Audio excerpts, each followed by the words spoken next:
Good morning, fam. It is Lisa Danielle, and I am freshly showered and preparing to go into my work day today. Today was, and I'm just giving you guys an update because I'm trying to be accountable. There are a couple of you that we're making sure we're in the gym. We're, sharing our stories about the gym and all that good stuff.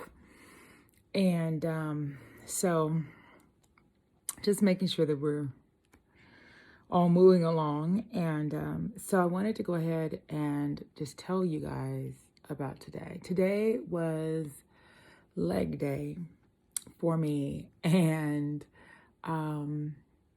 it was very, very challenging. I don't know how many of you know that it is my aspiration to lift heavy. I've always been very enamored with the CrossFit world and just athletic conditioning and things of that nature. And I've always just kind of worked at it, but then allowed myself to kind of get drawn back a little bit. And so I was like, you know what? I'm going to be in the best shape of my life. And so I'm dedicating the majority of my week to making sure that I get in shape. But let me just tell you, getting up at 4 o'clock in the morning, getting my stuff together, trying to move things around, be in class by 5:20, be online by 6:30, doing my work, in whatever country I'm working with that day. It's challenging sometimes. It is challenging. I'm a mother. I'm a pastor. I am a full-time employee, right? I have things going on. But today was so hard. Like, I have not ever had to give myself pep talks like I had to give myself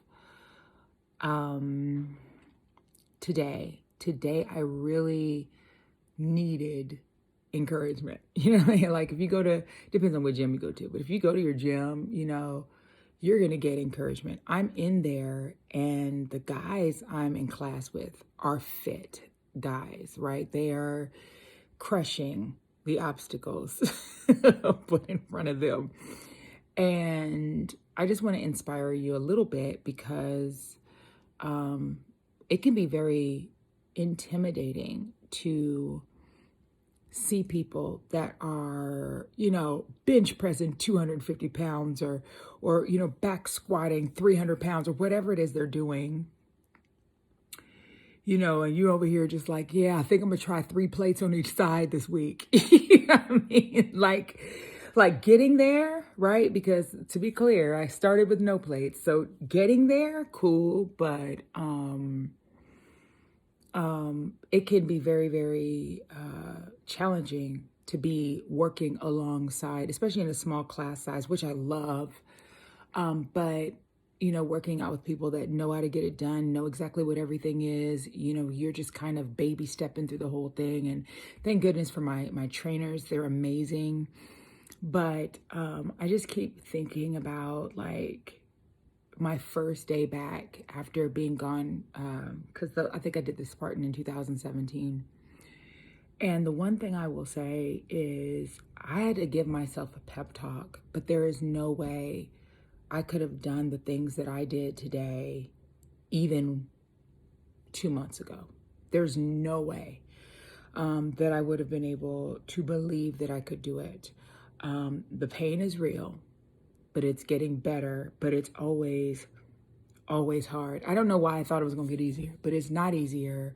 It's like the minute it looks like it's a little easy, my trainer goes, great, let's add some more, let's do some more. Let's push you some more. Let's challenge you some more. And so, if I could just say anything, I would say find inspiration to do what you need to do for you, whatever that is. I'm not saying you have to go in the gym and lift heavy. That's my aspiration. That doesn't have to be yours. Don't allow what people say about your fitness journey have any effect on you whatsoever. Because people, watch your words, because you don't know how things that you say can affect other people, or you know what I mean? Like, it shouldn't be that way. We should be able to all walk in the newness and the knowledge of who we are in God and not be worried about what people think about us or what people say about us. But the fact of the matter is this: people will always be people, and they will always say whatever they feel like saying to you. And you've got to have very thick skin. You've got to, I mean, I hate to say it. Yes, if it's a trusted source, you need feedback. Everyone needs accountability. Nobody is above accountability. However, you should not live and die by the word that comes off of a human being's tongue, period. Because if you do, you will stop your own progress. You will close doors in your life because you're living out of the fears of another person. If it's a trusted source, take the feedback. But if it's somebody who's sitting on the sideline, right, ain't challenging nothing for their own lives, then what they're saying to you is a suggestion. And you should take it that way. Like, that's the equivalent of somebody saying, maybe instead of blue cheese dressing today, you can have balsamic. Nope, I don't like that, right? And then you make your own decision. That's what I mean. And I am talking to you as someone who was a recovering approval addict, right? I needed people to approve of the things that I did. You don't. You are free, right? That's the good thing about serving God, is that there is liberty in him. And you don't have to be shackled by the limited vision of the people around you. So whatever your fitness goals are, wherever you are right now, I'm sitting here to tell you that you will progress. It will get easier. And not easier in the way we think easier, but easier to show up, right? You'll start to, I'm just going to be honest, right around Saturday, because pretty consistently I work out Monday through Thursday. So right around Saturday is when I start telling myself, you know what, I'm not going on Monday. I'm not going on Monday. I'm tired, right? Especially because I do service on Saturday. I'm tired. I just want a rest day, and I don't want to do any of that, and I don't feel like that, and this or that. Sunday night, let me lay my clothes out just in case I change my mind. Alarm goes off. I get up and I put my clothes on and I get in the car. I'm mad. Sometimes I'm frustrated all the way to the gym, but I'm in the car fussing. I'm in the car fussing. I'm not like fussing, at the house. I'm in the car fussing. But I never regret it, when I'm done. I feel the pain. Now, the first leg day I ever had, I was scooting down the stairs like the toddlers do when they're learning to walk downstairs, because that's how much pain I was in. But I never regret it. But I would say that, my why is twofold. I have a twofold why. The first person that I'm always apt to disappoint is myself. I will always put other people, their agendas, and their endeavors before my own. And I want to say that in past tense because that's not the way it is now.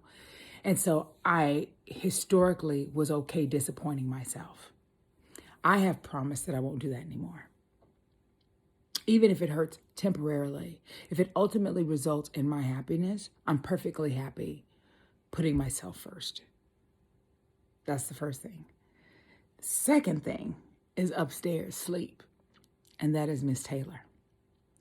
For those of you who knew my mother, you know that my mother died. My mother might. You know that my mother died at a young age. She was 52 years old. Her mother was 42 years old. I want my daughter to get married and I be there. To have children and I be there. My goal is to live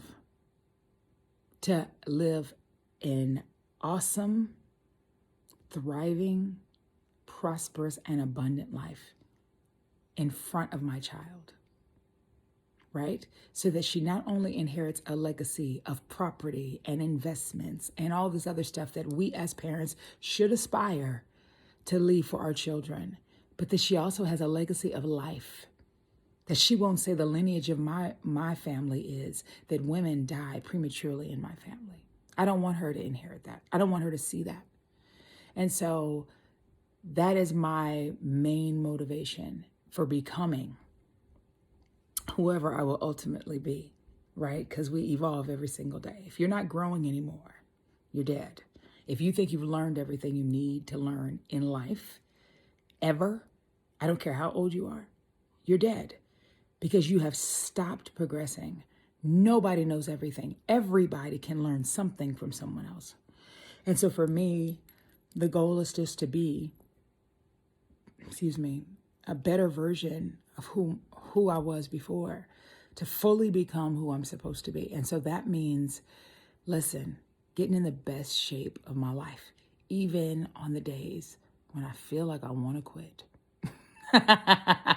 Because baby, today was that day. I was like, what are you doing here?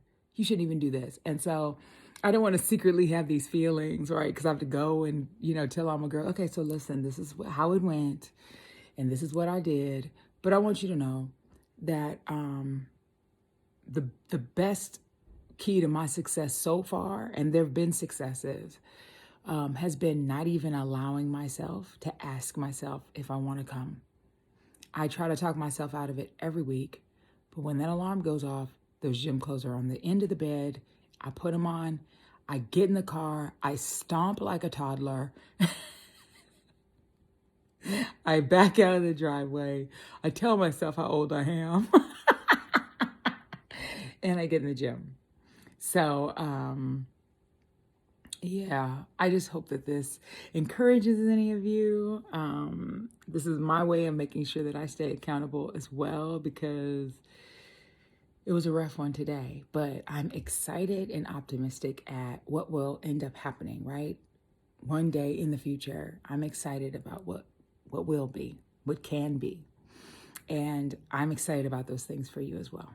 So I want you to have a wonderful, wonderful weekend. And I am super excited to see what God does in you. All right. I love you guys. Talk to you later. Bye.